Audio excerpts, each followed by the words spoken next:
What up, YouTube? It's the Naughty One, aka the Black Mane with the Black Mane, and we back again. On today's episode of It Is What It Is, they did a hot take on Russell Wilson and the reasons why he fell so far from grace in the NFL. Of course, we're going to listen to Mike, Cam, and Mace give their reasons why, and then we're going to have our take at the end. Let's go. To the next one.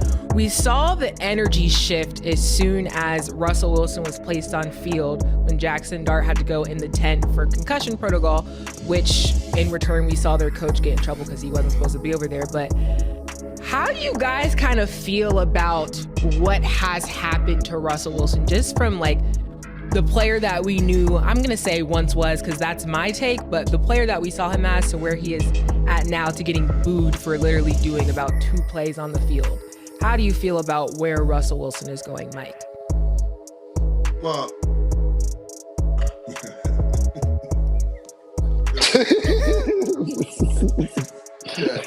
Damn. Yeah.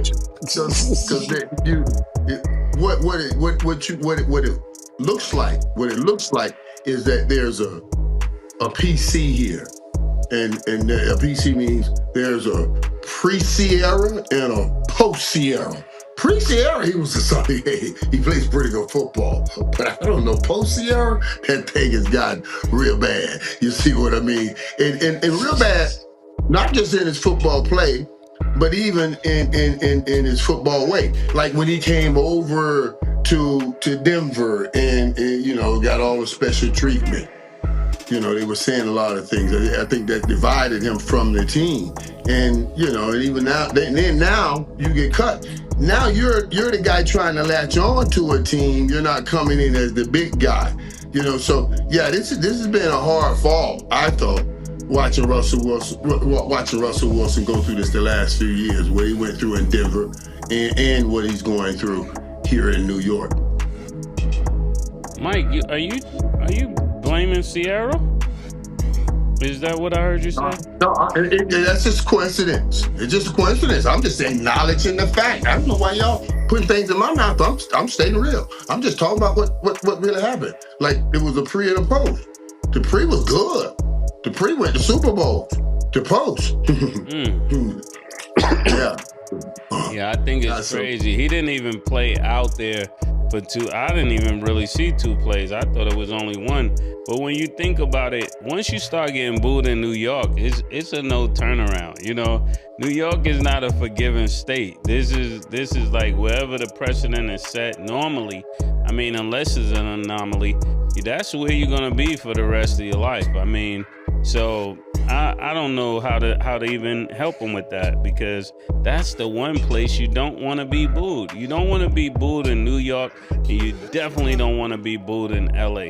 And when you start getting booed in those places, it'll travel sometime to regions. So this is crazy for him and for Ciara.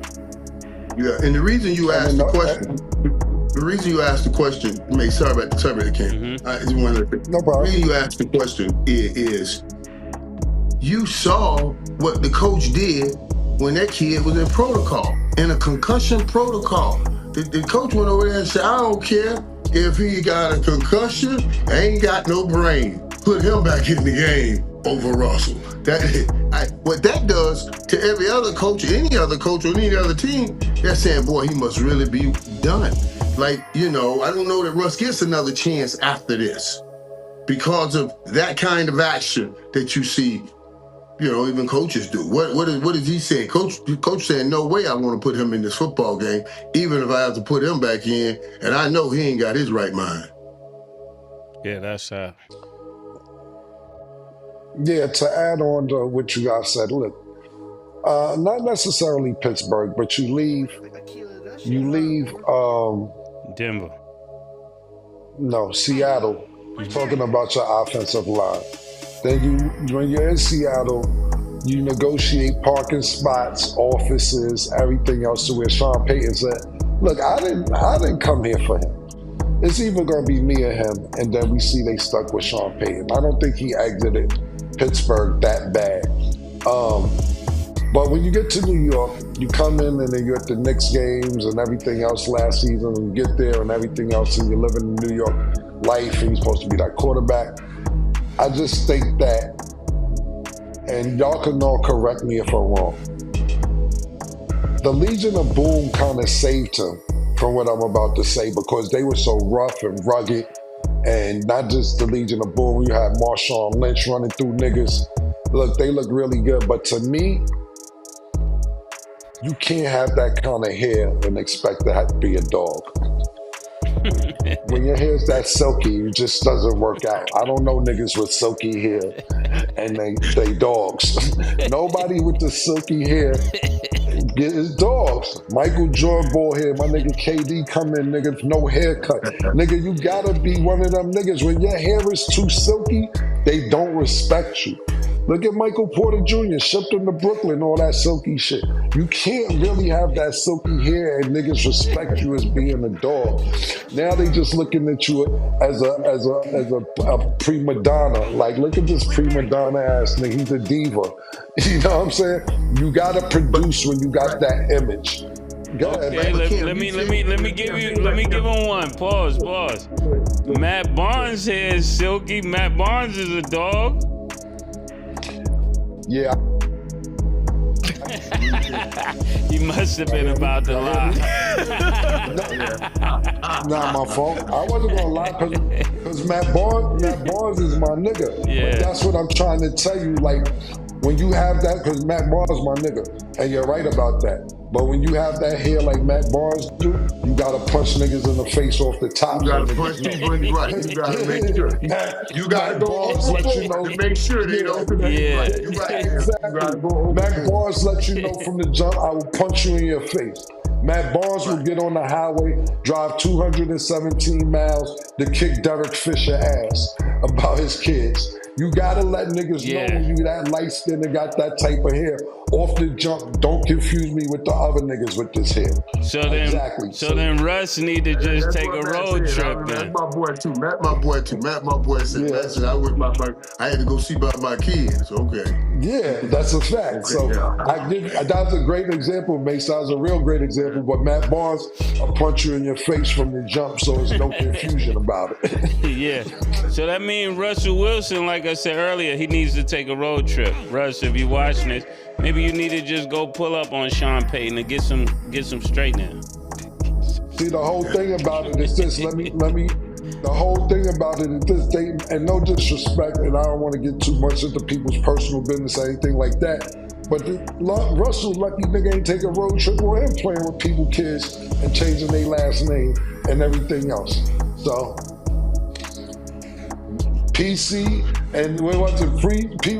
Pre-Ciara and after whatever initials might be. Post-Ciara, right? Yeah.